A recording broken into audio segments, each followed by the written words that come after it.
അൻവറിനെ പിന്തുണച്ച മുതിർന്ന ലീഗ് നേതാവും പള്ളിക്കുന്ന് MLA-യുമായ അബ്ദുൽ ഹമീദ് മാസ്റ്റർ. അൻവർ പ്രശ്നം ചർച്ച ചെയ്ത് പരിഹരിക്കാൻ UDF നേതൃത്വം ഇടപെടണം എന്നാണ് അദ്ദേഹം പറയുന്നത്. നിലമ്പൂർ ജയിക്കുക എന്നത് ലീഗിന്റെ മാത്രം ഉത്തരവാദിത്തമല്ല എന്നുകൂടി ചൂണ്ടിക്കാണിക്കുന്നുണ്ട്. അതായത് UDF ഇടപെടണമെന്ന്, കാര്യക്ഷമമായി ഇടപെടണമെന്ന് പറയുകയാണ് ഹമീദ് മാസ്റ്റർ. അൻവറിന്റെ രാഷ്ട്രീയം UDF-ന്റെ രാഷ്ട്രീയം തന്നെയാണെന്നും അദ്ദേഹം മാതൃഭൂമി ന്യൂസിനോട് പറഞ്ഞു. മാസ്റ്ററെ, ഇത്തവണ ഒരുപക്ഷെ നിങ്ങൾ വിശ്വസിക്കുന്നത് നിലമ്പൂരിൽ UDF സ്ഥാനാർത്ഥി വലിയ ഭൂരിപക്ഷത്തോടുകൂടി വിജയിക്കുമെന്നാണ്. പക്ഷേ നിലവിലുള്ള സാഹചര്യത്തിൽ വളരെ ലളിതമായി ചോദിക്കുകയാണ്, ഈ അൻവറിനെ മത്സരിപ്പിക്കുന്ന ഒരു സാഹചര്യത്തിലേക്ക് കൊണ്ടെത്തിക്കേണ്ട കാര്യമുണ്ടായിരുന്നു. ആ കാര്യത്തിൽ ലീഗിൻ്റെ നിലപാട് എന്താണ്? അല്ല, ഞങ്ങളൊരു വലിയ ആത്മവിശ്വാസത്തിലാണ്. ഇത് മലപ്പുറം ജില്ലയാണ്. ഐക്യജനാധിപത്യ മുന്നണിക്ക്, പ്രത്യേകിച്ച് മുസ്ലിം ലീഗിന് ഒരു വർദ്ധിത സ്വാധീനമുള്ളൊരു ജില്ലയാണ്. എല്ലാവർക്കും അറിയാവുന്ന കാര്യമാണ്. ഞങ്ങൾ അൻവർ രാജി കൊടുത്ത ഉടനെ തന്നെ തെരഞ്ഞെടുപ്പിന് തയ്യാറായ ഒരു രാഷ്ട്രീയ പാർട്ടിയാണ് മുസ്ലിം ലീഗ്. അൻവർ മത്സരിക്കുന്ന സാഹചര്യം അത് ഒഴിവാക്കേണ്ടതായിരുന്നു എന്ന് കരുതുന്നുണ്ടോ? അല്ല, അത് ഒഴിവാക്കേണ്ടതായിരുന്നു എന്നുള്ളതിൻ്റെ ഒരു സൂചനയാണ് ഞാൻ തന്നത്. ഞാനൊരു സൂചന തന്നല്ലോ. ഞങ്ങൾ ഈ തെരഞ്ഞെടുപ്പിൻ്റെയൊക്കെ മുന്നൊരുക്കം എന്നുള്ള നിലയ്ക്ക് ഫസ്റ്റ് ഈ തെരഞ്ഞെടുപ്പ് രംഗത്ത് ഇറങ്ങിയ രാഷ്ട്രീയ പാർട്ടിയാണ് മുസ്ലിം ലീഗ്. ഞങ്ങൾക്കതിന് ഉത്തരവാദിത്തമുണ്ട്. അത് ഞങ്ങൾ മനസ്സിലാക്കിയിട്ടാണ് ചെയ്തത്. ആ തെരഞ്ഞെടുപ്പ് കൺവെൻഷനിൽ അൻവർ രാജിവെച്ച ഉടനെ തെരഞ്ഞെടുപ്പ് വരാൻ പോകുന്നു എന്ന് തെരഞ്ഞെടുപ്പ് സ്ഥാനാർത്ഥി തീരുമാനിച്ചിട്ടില്ല. പിന്നെ അതുപോലെ തന്നെ ഡേറ്റ് ഫിക്സ് ചെയ്തിട്ടില്ല. അതിന് മുമ്പാണ് ഞങ്ങൾ വിളിച്ചു കൂട്ടിയത്. ഞങ്ങൾ 3 ആളെ ആ സദസ്സിൽ കൊണ്ടുവന്നു. ആരെ? അവിടെ നിലവിൽ സ്ഥാനാർത്ഥികളാവാൻ സാധ്യതയുള്ള ആൾക്കാരെ മുമ്പിൽ കണ്ടുകൊണ്ട് 2 പേര് അവിടുത്തെ പഴയ MLA എന്നുള്ള അൻവറിനെ കൊണ്ടുവന്ന് ഒരു നല്ല കൺവെൻഷൻ, എല്ലാവർക്കും ആവേശം പകരുന്ന തരത്തിലാണ്. അപ്പം ഞാൻ പറഞ്ഞ ഒരു പാർട്ടിയുടെ ഒരു എയിം എന്താണ്, മുസ്ലിം ലീഗ് ലക്ഷ്യമിടുന്ന ഈ തെരഞ്ഞെടുപ്പ് കാര്യം എന്താണ് ഇന്ന് വ്യക്തമാവുമല്ലോ. അപ്പോൾ അൻവറിനൊക്കെ കൂടെ നിർത്തിക്കൊണ്ട് പോകണം തന്നെ ഞങ്ങൾ ആഗ്രഹിച്ചിരുന്നത്. മുസ്ലിം ലീഗിൻ്റെ ദേശീയ ജനറൽ സെക്രട്ടറി കുഞ്ഞാലിക്കുട്ടി സാഹിബ്, ഞങ്ങളുടെ പാർട്ടിയും അതിനുവേണ്ടി ശ്രമിക്കുകയും ചെയ്തു. അൻവർ ഇപ്പം മത്സര സ്ഥാനത്താണ്. അതിൽ അതിൻ്റെതായിട്ടുള്ള കാരണങ്ങൾ ഇപ്പം നമ്മൾ മുസ്ലിം ലീഗ് ഒറ്റക്കല്ലല്ലോ. അവിടെ നിർത്തുന്ന സ്ഥാനാർത്ഥി കോൺഗ്രസിൻ്റെ സ്ഥാനാർത്ഥിയാണ്. സ്ഥാനാർത്ഥിനെ പ്രഖ്യാപിക്കുന്നതിന് മുമ്പ് ഇഷ്ടംപോലെ ആശയവിനിമയം നടത്താൻ അൻവറിന് അവസരം ഉണ്ടായിട്ടുണ്ട്. നമുക്ക് ഒരാളെ ഒഴിവാക്കണമെന്നില്ല. ഈ UDF-ഉമായിട്ട് സഹകരിക്കുന്ന മതേതര ജനാധിപത്യ കക്ഷികളെ മുഴുവൻ കൂടെ നിർത്തിക്കൊണ്ട് ഈ തെരഞ്ഞെടുപ്പിനെ അഡ്രസ് ചെയ്യണം എന്നുള്ള വലിയ ആഗ്രഹമുള്ള പാർട്ടിയാണ് മുസ്ലിം ലീഗ്, പ്രത്യേകിച്ച് മലപ്പുറം ജില്ലയിൽ. ഉണ്ടെങ്കിൽ അൻവർ അടഞ്ഞ അധ്യായമാണോ ഇപ്പോൾ? ഞാൻ പറയില്ല, അങ്ങനെ ഞാൻ പറയാം. അടഞ്ഞ അധ്യായമാണ്. ഇപ്പോഴും സമയമുണ്ട്. നോമിനേഷൻ കൊടുത്താലും പിൻവലിക്കാൻ സമയമുണ്ട്, പിൻവലിക്കുന്നതിന് സമയമുണ്ട്. നേതാക്കന്മാർ, അത് ഞാൻ UDF-ന്റെ നേതാക്കന്മാർ സന്ദർഭത്തിനനുസരിച്ചിട്ട് പുതിയ സാഹചര്യം മനസ്സിലാക്കി ഈ തെരഞ്ഞെടുപ്പ് എന്ന് പറഞ്ഞാൽ നമ്മളെ സംബന്ധിച്ചിടത്തോളം ഇതൊരു ഉപതെരഞ്ഞെടുപ്പ് മാത്രമല്ല, വരാനിരിക്കുന്ന നിയമസഭാ തെരഞ്ഞെടുപ്പും അതുപോലെ തന്നെ തദ്ദേശ സ്വയംഭരണ സ്ഥാപനത്തിലേക്കുള്ള തെരഞ്ഞെടുപ്പിലൊക്കെ ഇതിന് വലിയ അലവിലുണ്ടാക്കുന്ന ഒരു തെരഞ്ഞെടുപ്പ്, കേരളം ഉറ്റുനോക്കുന്ന ഒരു തെരഞ്ഞെടുപ്പാണ്. ലീഗിനെ സംബന്ധിച്ചിടത്തോളം ലീഗിന് പറയാനുള്ള എല്ലാ കാര്യങ്ങളും UDF-നെ നേതൃത്വത്തെ അറിയിച്ചിട്ടുണ്ട്. ഞങ്ങളുമായി ലീഡർഷിപ്പിൽ നിൽക്കുന്ന ആൾക്കാരുണ്ട്. ആര് മുൻകൈ എടുക്കും? ആരും മുൻകൈ എടുക്കുന്നു ഇപ്പം ചോദിച്ചു കഴിഞ്ഞാൽ UDF-ന്റെ ലീഡർഷിപ്പ് എടുക്കണം. ഇവിടെ എല്ലാവരും ഉണ്ടല്ലോ. ഞാൻ പറയേണ്ടത് കോൺഗ്രസിന്റെ എല്ലാ നേതാക്കന്മാരും, KPCC പ്രസിഡന്റ് ഉണ്ട്, പ്രതിപക്ഷ നേതാവുണ്ട്, UDF-ന്റെ കൺവീനർ അടൂർ പ്രകാശ് ഉണ്ട്, രമേശ് ചെന്നിത്തലയൊക്കെ ഇവിടെ ഉണ്ടല്ലോ, മുരളീധരൻ, അങ്ങനെയുള്ള എല്ലാ ടീമും ഇപ്പോൾ ഉണ്ടല്ലോ. എല്ലാവരും ഇന്നിപ്പോൾ എല്ലാവരും ഇപ്പോൾ ഇവിടെ കൺവെൻഷനിൽ കൂടാൻ പോവുകയാണ്. അപ്പോൾ അവരൊക്കെ വളരെ ഗൗരവമായിട്ട് ചിന്തിക്കുന്ന ഒരു വിഷയമാണല്ലോ അത്. അപ്പോൾ ജയിക്കുക എന്നുള്ളത് ഒരു മുസ്ലിം ലീഗിൻ്റെ മാത്രം ആവശ്യമില്ലല്ലോ. ഞങ്ങളെ സംബന്ധിച്ചിടത്തോളം ഞങ്ങളുടെ ടീം വളരെ സജീവം. ഞാൻ പറഞ്ഞപ്പോൾ രാവിലെ 7:30 മണിക്കൊക്കെ അവിടെ എത്തിയപ്പോൾ ഇവിടെ എത്തി ചെറിയൊരു പ്രശ്നം തീർക്കാൻ വേണ്ടി പോയി. ചെറിയൊരു പ്രശ്നം, അത്രത്തോളം വിജിലൻ്റ് ആയിട്ടാണ് ഞങ്ങൾ ഈ തെരഞ്ഞെടുപ്പിനെ കാണുന്നത്. അൻവർ മത്സരരംഗത്ത് നിന്ന് അൻവറിനെ അതിൽ നിന്ന് പിന്തിരിപ്പിച്ച് കൂടെ കൂട്ടി ഒരു ജയത്തിനായി ശ്രമിക്കണം. അതെ, അതിൽ ഞാൻ പറഞ്ഞ ഇപ്പോഴും വാതിലടച്ചു എന്നിപ്പോൾ ഞാൻ പറയില്ല. പറഞ്ഞല്ലോ വാതിലടച്ചില്ല. ഇന്നലെ മുസ്ലിം ലീഗിനെ സംബന്ധിച്ചിടത്തോളം ഞാൻ പറഞ്ഞില്ലേ, മുസ്ലിം ലീഗിനെ സംബന്ധിച്ചിടത്തോളം, ഞങ്ങളെ സംബന്ധിച്ചിടത്തോളം ഇവരെ എല്ലാവരെയും ചേർത്ത് പിടിച്ചുകൊണ്ട് നല്ലൊരു തെരഞ്ഞെടുപ്പ് മുന്നേറ്റം ഉണ്ടാക്കുന്നത് ആഗ്രഹിക്കുന്ന പാർട്ടിയാണ്. മുസ്ലിം ലീഗിൻ്റെ ദേശീയ ജനറൽ സെക്രട്ടറി അതിനുവേണ്ടി വലിയ സമയം ചെലവഴിച്ചിട്ടുണ്ട്. മുസ്ലിം ലീഗിൻ്റെ സംസ്ഥാന പ്രസിഡന്റ് ഇപ്പോൾ ഹജ്ജ് വേളയിൽ പോലും ഹജ്ജിന് പോയിക്കുകയാണ്. അവിടുന്ന് പോലും ഈ കാര്യങ്ങൾ ഞങ്ങളോടൊക്കെ സംസാരിച്ചിട്ടുണ്ട്. ഒരു സംശയം ചോദിച്ചിട്ട്, ഇനി അൻവർ വെക്കുന്ന ചില ഉപാധികളുണ്ട്. ഞാൻ പറയുന്ന ഒന്നുമല്ലെങ്കിലും അദ്ദേഹം ഈ തെരഞ്ഞെടുപ്പ് വരാനും തന്നെ കാരണം അദ്ദേഹം രാജിവെച്ചാണ്. അപ്പൊ അദ്ദേഹത്തെ ചെറുതായിട്ടെങ്കിലും ഒന്ന് പരിഗണിക്കണം എന്നൊരു തോന്നൽ ഉണ്ടോ? അല്ല, അദ്ദേഹത്തെ പരിഗണിക്കുമല്ലോ. അദ്ദേഹം വരികയാണെങ്കിൽ പരിഗണിക്കുന്ന കാര്യത്തിൽ ഒരു കുഴപ്പമില്ല. അതിലാർക്കും എതിർപ്പുണ്ടെന്ന അഭിപ്രായം എനിക്കില്ല. കാരണം ഈ ഒരു തെരഞ്ഞെടുപ്പിന് കളമൊരുക്കിയത് അൻവറാണല്ലോ. ഈ ഒരു തെരഞ്ഞെടുപ്പിന് കളമൊരുക്കിയത് അൻവറാണ്. അൻവർ യുദ്ധമുഖത്ത് തന്നെയാണ്. അതിലൊന്നും ആർക്കും അഭിപ്രായത്തിന്റെ ആവശ്യങ്ങൾ പരിഗണിക്കേണ്ടതല്ലേ? അത് പരിഗണിക്കേണ്ടതാണ്. അത് ന്യായമായ എന്ത് ഡിമാൻഡ് അദ്ദേഹം പറഞ്ഞാലും അത് പരിഹരിക്കും.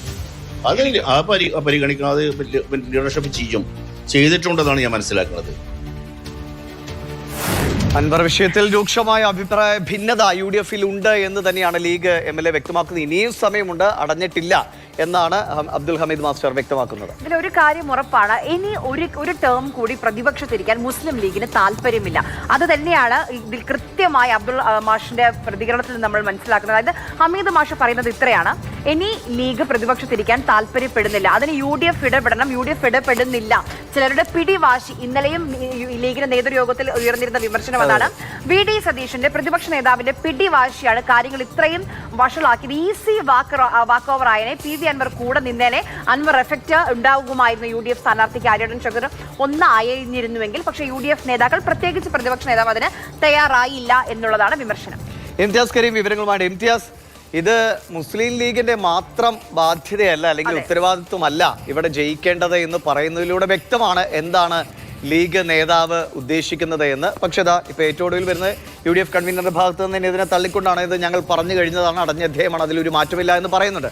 പക്ഷേ ഇത് ലീഗിൽ UDF-ൽ ഉണ്ടായിരിക്കുന്ന ഒരു അഭിപ്രായ ഭിന്നത UDF-നെ ആകെ നിലമ്പൂരിൽ ബാധിക്കാനിടയുള്ള ഒരു സംശയം, ഇത് ആരുടെ ഒപ്പമാണ് എന്നൊരു സംശയം, ഇത് വളരെ ഗൗരവത്തിലെടുക്കേണ്ടതല്ലേ? ഇത് ഇങ്ങനെ വിട്ടാൽ ശരിയാവുന്നതാണോ ആര്യാടൻ ഷൗക്കത്തിന്റെ ഭാവിക്ക്? ആര്യാം, ദിവിഷ് മണി, PV അൻവർ വിഷയവുമായി ബന്ധപ്പെട്ട് UDF-നകത്ത്, അതായത് ലീഗും കോൺഗ്രസും തമ്മിൽ അഭിപ്രായ വ്യത്യാസങ്ങൾ ഉണ്ടാകുന്നു എന്ന് പരസ്യമായി പറയുന്നതാണ്, പരസ്യമായി വ്യക്തമാകുന്ന കാര്യങ്ങളാണ് ഇപ്പോൾ മുതിർന്ന നേതാവായിട്ടുള്ള MLA-യുമായിട്ടുള്ള ഹമീദ് മാസ്റ്ററിലൂടെ ഇപ്പോൾ പുറത്തു വന്നിരിക്കുന്നത്. ഇന്നലെ ആര് സൂചിപ്പിച്ചതുപോലെ തന്നെ ഇന്നലെ തന്നെ മുസ്ലിം ലീഗിന്റെ യോഗത്തിൽ VD സതീഷിനെതിരെ വലിയ രൂക്ഷമായിട്ടുള്ള വിമർശനമാണ് ഉയർന്നിരുന്നത്. അതായത് PV അൻവർ ആദ്യഘട്ടത്തിൽ തന്നെ UDF പ്രവേശനവുമായി ബന്ധപ്പെട്ട് ആദ്യം എത്തുന്നത് ലീഗിന്റെ അടുത്തേക്കാണ്. ലീഗിലായിരുന്നു അൻവറിന്റെ മുഴുവൻ പ്രതീക്ഷയും ഉണ്ടായിരുന്നത്. ലീഗ് വഴി എങ്ങനെയെങ്കിലും UDF-നകത്തേക്ക് കയറി പറ്റാം എന്നുള്ളതായിരുന്നു പ്രതീക്ഷ. അതിനു വേണ്ടിയിട്ട് 2-3 തവണ ലീഗിലെ പ്രധാനപ്പെട്ട നേതാക്കൾ തന്നെ കോൺഗ്രസ് നേതൃത്വവുമായി അൻവറിന്റെ കാര്യം സംസാരിച്ചിട്ടുമുണ്ട്. എന്നാൽ ഒടുവിൽ VD സതീശൻ ഇതിനെല്ലാം നിലംപരിശാക്കിക്കൊണ്ട് കടുത്ത നിലപാടെടുത്തപ്പോൾ ലീഗിന്റെ വാക്കുകൾക്ക് വിലയില്ല എന്ന പ്രതീതിയാണ് നിലമ്പൂരിലും, അതായത് സംസ്ഥാനത്ത് തന്നെ ലീഗിന്റെ വാക്കുകൾക്ക് UDF-ൽ വിലയില്ല എന്നൊരു പ്രതീതി ഉണ്ടാക്കുകയും ചെയ്തു. അത് കടുത്ത അതൃപ്തിയിലേക്ക് ലീഗ് നേതാക്കളെ കൊണ്ടുചെന്ന് എത്തിച്ചു എന്നുള്ളതാണ്. ഇങ്ങനെയെങ്കിൽ ഞങ്ങൾ കടുത്ത 2026-ൽ ഒരു പക്ഷേ മറ്റു വഴികൾ നോക്കേണ്ടി വരുമെന്ന വിമർശനം വരെ ഇന്നലത്തെ യോഗത്തിൽ ഉണ്ടായിട്ടുണ്ട്. കുഞ്ഞാലിക്കുട്ടി അദ്ദേഹം ഇന്നലെ മാധ്യമങ്ങളോട് സംസാരിച്ചാണ്. സാധാരണ നിലയിൽ നിന്ന് കുറച്ച് ഒരു പരുക്കൻ സ്വഭാവത്തിലായിരുന്നു. ഈ കാര്യങ്ങളൊക്കെ പറഞ്ഞു കഴിഞ്ഞതാണ്. അൻവറിന്റെ വിഷയത്തിൽ മറ്റൊന്നും സംസാരിക്കാനില്ല എന്ന നിലയ്ക്ക് തന്നെയാണ് അദ്ദേഹം കാര്യങ്ങൾ പറഞ്ഞത്. അപ്പോൾ ലീഗ് നേതൃത്വത്തിന്റെ ചിന്തകൾ, ആശയങ്ങൾ അത് മറ്റ് പല നേതാക്കളോട് പുറത്തേക്ക് വരികയാണോ? അവരുടെയൊക്കെ അറിവോടുകൂടി തന്നെയാണോ അബ്ദുൽ ഹമീദ് മാസ്റ്റർ ഈ കാര്യങ്ങൾ ഇങ്ങനെ ശക്തമായി പറയുന്നത്?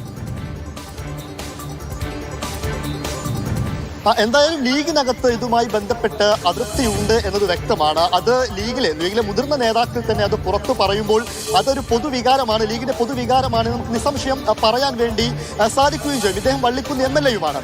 അതായത് ഈ UDF പറയുമ്പോൾ VD സതീശൻ അടക്കമുള്ള നേതാക്കൾ അൻവറിന്റെ വാതിലടച്ചു, ഇനി അൻവറുമായി ചർച്ചയ്ക്കില്ല എന്ന് കോൺഗ്രസ് നേതൃത്വം പറയുമ്പോൾ ലീഗ് പറയുന്നത് അൻവറിന്റെ മുൻപിലുള്ള വാതിൽ അടച്ചിട്ടില്ല, ഇപ്പോഴും അൻവറുമായി ചർച്ച ചെയ്യാനുള്ള സാഹചര്യങ്ങളുണ്ട്, സാധ്യതകൾ ഉണ്ട്. എല്ലാ നേതാക്കളും നിലമ്പൂരിലുണ്ടല്ലോ.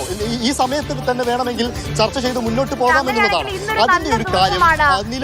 കാരണം KC വേണുഗോപാലുമായി മാത്രം ഇനി ചർച്ച എന്നാണ് നേരത്തെ PV അൻവർ എടുത്തിരുന്നൊരു നിലപാട്. KC വേണുഗോപാലിനെ കാണാൻ ശ്രമിച്ചിരുന്നു, പക്ഷേ VD സതീശൻ ഉടക്കിട്ടു എന്നാണ് പറഞ്ഞത്. പക്ഷേ ഇന്ന് KC വേണുഗോപാൽ നിലമ്പൂരിലുണ്ട്. തെരഞ്ഞെടുപ്പ് കൺവെൻഷൻ ഉദ്ഘാടനം ചെയ്യാൻ KC അവിടേക്ക് വരികയാണ്. അപ്പോൾ KCയെ കാണാൻ ഒരു വഴി ഒരുക്കാൻ വേണമെങ്കിൽ മുസ്ലിം ലീഗിന് അങ്ങനെ ഒരു സമവായ സാധ്യത ഉണ്ടാക്കാൻ വേണമെങ്കിൽ ഇന്ന് അങ്ങനെ നോക്കുകയാണെങ്കിൽ ഇന്നൊരു നിർണായകമായ ദിവസമാണ്. തീർച്ചയായിട്ടും അത്തരം നിർണായകമായ ദിവസമാണ്. അത്തരം ചർച്ചകൾക്കുള്ള സാധ്യതകളുണ്ട്. അൻവറിന്റെ മുൻപിലുള്ള വാതിൽ അടച്ചിട്ടില്ല എന്ന് തന്നെയാണ് ലീഗ് പറയുന്നത്. അതിന്റെ ഒരു കാരണം, നിലമ്പൂരിൽ വൻ ഭൂരിപക്ഷത്തിൽ ഒരു പക്ഷേ UDF വിജയിക്കണമെങ്കിൽ അതിന് അൻവറിന്റെ സപ്പോർട്ട് വേണമെന്ന ബോധ്യം അത് ലീഗിനുണ്ട് എന്നുള്ളതാണ്. ഒരു പക്ഷേ നിലമ്പൂരിൽ ഏതെങ്കിലും തരത്തിൽ കോൺഗ്രസിന് അടിപതറിയാൽ, UDF അടിപതറിയാൽ ഒരു പക്ഷേ ലീഗിനത് വലിയ ദോഷം ചെയ്യും. ഇനിയും നേരത്തെ ആരും തന്നെ സൂചിപ്പിച്ചിരുന്നു, അതായത് ഇനിയും പ്രതിപക്ഷത്തിരുന്ന് മുന്നോട്ട് പോകാൻ ഒരു പക്ഷേ ലീഗ് ആഗ്രഹിക്കുന്നില്ല എന്നത് തന്നെയാണ് അതിന്റെ കാര്യം. അതുകൊണ്ട് അൻവറിനെ ഏത് വിധേനയും കൂടെ കൂട്ടി പോകണമെന്ന് ലീഗ് ഒരുപാട് ആഗ്രഹിച്ചതാണ്. അത് കോൺഗ്രസിന്റെ മുൻപിൽ ആ ആവശ്യം വെച്ചതാണ്. പക്ഷേ ഇതിനെല്ലാം വിരുദ്ധമായി കൊണ്ട് VD സതീശൻ നിലപാടെടുത്തതാണ് ലീഗിനെ വല്ലാതെ അങ്ങ് ചൊടിപ്പിച്ചത്.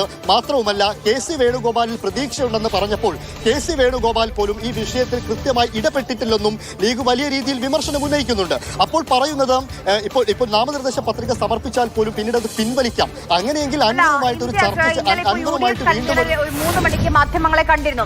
അദ്ദേഹത്തോട് പലതവണ പല രീതിയിൽ മാധ്യമ പ്രവർത്തകർ ചോദിച്ചു. അപ്പോഴും അദ്ദേഹം ഒരു ഓപ്ഷനായി പറയുന്നത്, നാമനിർദ്ദേശ പത്രിക ഇന്ന് സമർപ്പിച്ചാലും നാമനിർദ്ദേശ പത്രിക പിൻവലിക്കാൻ കുറച്ചുകൂടി സമയമുണ്ടല്ലോ എന്നുള്ള, കുറച്ച് ദിവസം കൂടി ഉണ്ടല്ലോ. അപ്പോൾ ഒരു ചെറിയ പ്രതീക്ഷയുണ്ടെന്ന് അടൂർ പ്രകാശം പറയുന്നുണ്ട്. ഇപ്പോൾ ലീഗുമായി അഭിപ്രായ ഭിന്നത ഇല്ല എന്നൊക്കെ പറയുന്നുണ്ടെങ്കിലും ഒരു സാധ്യത, ഒരു പക്ഷേ അൻവർ UDF ഭാഗമായേക്കാം, ആര്യാടൻ ഷൗക്കത്തിനെ പിന്തുണച്ചേക്കാം നിലമ്പൂരിൽ എന്ന് അടൂർ പ്രകാശം പ്രതീക്ഷിക്കുന്നുണ്ട്, ചെറുതായെങ്കിലും. തീർച്ചയായിട്ടും ആ പ്രതീക്ഷ ലീഗിലെയും കോൺഗ്രസിലെയും നേതാക്കൾ പലതവണ വ്യക്തമാക്കിയതാണ്. പക്ഷേ ഇങ്ങനെ പലപ്പോഴും പലർക്കും ആഗ്രഹമുണ്ടായപ്പോഴും, അൻവറിനെ അടുപ്പിക്കണമെന്ന് ആഗ്രഹമുണ്ടായപ്പോഴും അത് പ്രതിപക്ഷ നേതാവ് VD സതീശന്റെ കടുത്ത നിലപാട്, അൻവറിനെതിരെ കടുത്ത നിലപാട് സ്വീകരിച്ചപ്പോൾ അതിനെതിരെ പറയാൻ ഒരു പക്ഷേ ആരും മുന്നോട്ട് വന്നില്ല, ആരും മുതിർന്നില്ല. കാരണം അത് UDF വലിയ ആശയക്കുഴപ്പം ഉണ്ടാക്കുമെന്ന ഒരു ധാരണയിലേക്ക് പലരും എത്തുകയായിരുന്നു. അങ്ങനെയാണ് ഒടുവിൽ ഇനി അൻവറിന് മുൻപിൽ ചർച്ചയില്ല എന്ന് പറയുന്ന കാര്യങ്ങളിലേക്ക് ഒടുക്കമെത്തിയത്. പക്ഷേ ഒരിക്കലും UDF കോൺഗ്രസിന് ലീഗിനെ നഷ്ടപ്പെടുത്തിക്കൊണ്ട് ഇവിടെ മുന്നോട്ട് പോകാൻ സാധ്യമല്ല എന്ന ബോധ്യം മുതിർന്ന നേതാക്കൾക്കടക്കമുണ്ട്. അങ്ങനെയെങ്കിൽ ഒരു പക്ഷേ ലീഗ് ഇനിയും കോൺഗ്രസിന്റെ മുൻപിൽ സമ്മർദ്ദം ചെലുത്തുകയാണ്. അൻവറിനെ കൂടെ കൂട്ടണം, ആ ചർച്ച മുന്നോട്ട് പോകണം. കാരണം ഈ നാമനിർദ്ദേശ പത്രിക കൊടുത്ത് അത് പിൻവലിച്ചാൽ പോലും ഒരു പക്ഷേ അൻവറിനെ കൂടെ നിർത്തി നിലമ്പൂരിൽ വലിയ വിജയം നേടാമെന്ന ഒരു ആശ അവരിപ്പോഴും പങ്കുവെക്കുന്നുണ്ട് എന്ന് വേണം മനസ്സിലാക്കാൻ. എന്തായാലും UDF വളരെ നേരത്തെ തന്നെ മുന്നോട്ട് വെച്ചത് അൻവറിന്റെ മുൻപിൽ ഇനി ചർച്ചയില്ല എന്നാണ്. എന്നാൽ അതിന് വിപരീതമായിക്കൊണ്ട് ഇനി അൻവറുമായി ഇനിയും ചർച്ച നടത്തണം, ആ വാതിലൊരിക്കലും അടഞ്ഞിട്ടില്ല, നിലമ്പൂരിൽ തന്നെ നേതാക്കളുണ്ടല്ലോ, ചർച്ചയാവാമല്ലോ എന്നാണ് ലീഗ് ഇതിൽ മുന്നോട്ട് വെക്കുന്ന കാര്യം.